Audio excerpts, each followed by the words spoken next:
Have you ever noticed how some men just disappear? Not all at once. It happens slowly. First, we stop replying to messages as fast. Then we stop calling people back. Then we start saying, "I'm busy," a little more often. Eventually, we just fade out. Friends stop hearing from us. Relationships quietly fall apart. Even family starts wondering where we went. And from the outside, it usually looks like we just stopped caring. But that's rarely the truth. Most of the time, when a man disappears from everyone's life, it's not because he wanted to leave. It's because somewhere along the way, life started getting heavy, and we didn't know where to put the weight. A lot of us can remember a moment where something inside us shifted. Maybe it was after a breakup. Maybe it was when work started falling apart. Maybe it was when we realized the people around us didn't really understand what we were going through. For me, I remember a time when everything just felt like too much at once. Responsibilities piling up, pressure building, trying to keep it together while feeling like I was slowly falling behind. And when people asked how things were going, the answer was always the same. I'm good. Even when we weren't.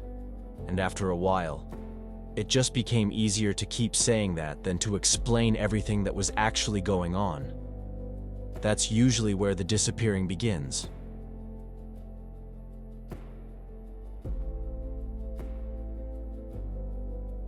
One of the biggest reasons men disappear is something we almost never talk about: the fear of becoming a burden.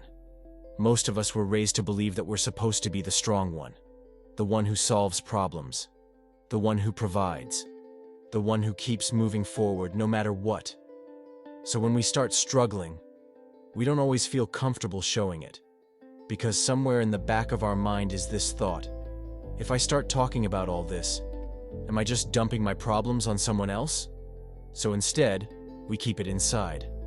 We tell ourselves things like, "I'll figure it out. I don't want to bother anyone.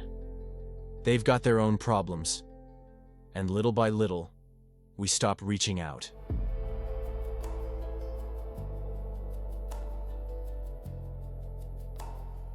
A lot of men actually try to open up at least once, but when that moment goes wrong, it sticks with us.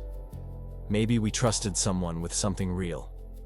Maybe we talked about feeling lost, stressed, overwhelmed, and instead of feeling understood, we felt dismissed. Maybe someone changed the subject. Maybe they joked about it. Maybe they gave advice that made it clear they didn't really get it. Moments like that teach us something. They teach us to be careful with what we share. So the next time we're struggling, we say less. And the time after that, even less. Until eventually we just stop talking about it altogether.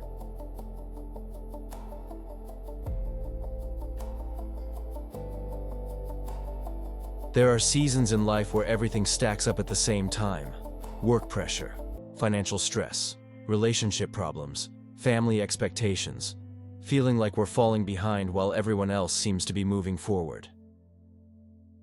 And when that happens, a lot of us go into survival mode. We focus on getting through the day, handling responsibilities, trying to keep things from falling apart.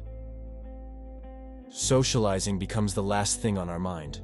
So we cancel plans, we stop checking in, not because we don't care about people, but because we're just trying to stay afloat.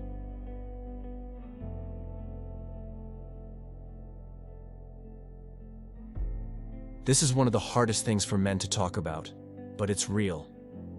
A lot of us quietly feel like our value comes from what we provide, what we achieve, what we bring to the table. And when we feel like we're falling short in those areas, something starts to change inside us. We start wondering if people would still care about us if we weren't useful, if we weren't succeeding, if we weren't holding everything together. That thought alone can make a man pull away, because when we start questioning our own value, we also start questioning where we belong.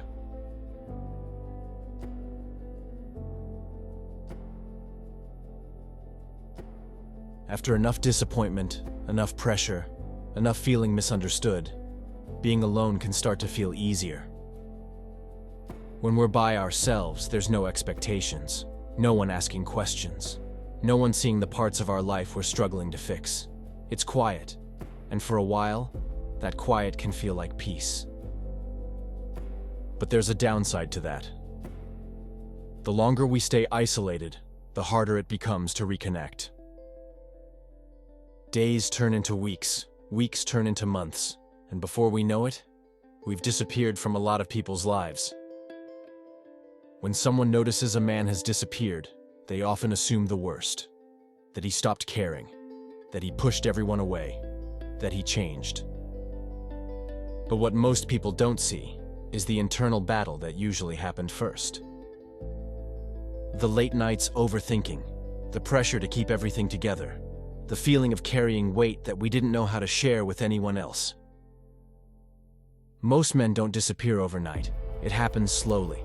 A little more silence each day, a little more distance each week, until eventually, it just becomes normal.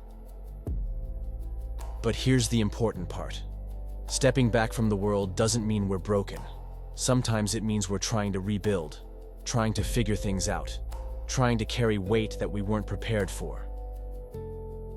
But none of us were meant to handle everything alone forever. At some point, we need connection again, even if it starts small. One conversation, one honest moment, one reminder that we don't have to carry every problem by ourselves. If you've been in that place where you slowly disappeared from everyone's life, you're not the only one. A lot of us have gone through seasons where we pulled away from the world for a while. Not because we stopped caring, but because life got heavy, and we didn't know where to put the weight. But here's something worth remembering. Even the strongest men still need connection, still need understanding, still need people who see them beyond what they provide. And sometimes the strongest thing we can do is slowly start showing up again, one step at a time. Because strength isn't pretending we're never struggling. Real strength is learning how to carry the weight of life, without letting it isolate us from the people who matter. And that's what building an iron mind is really about.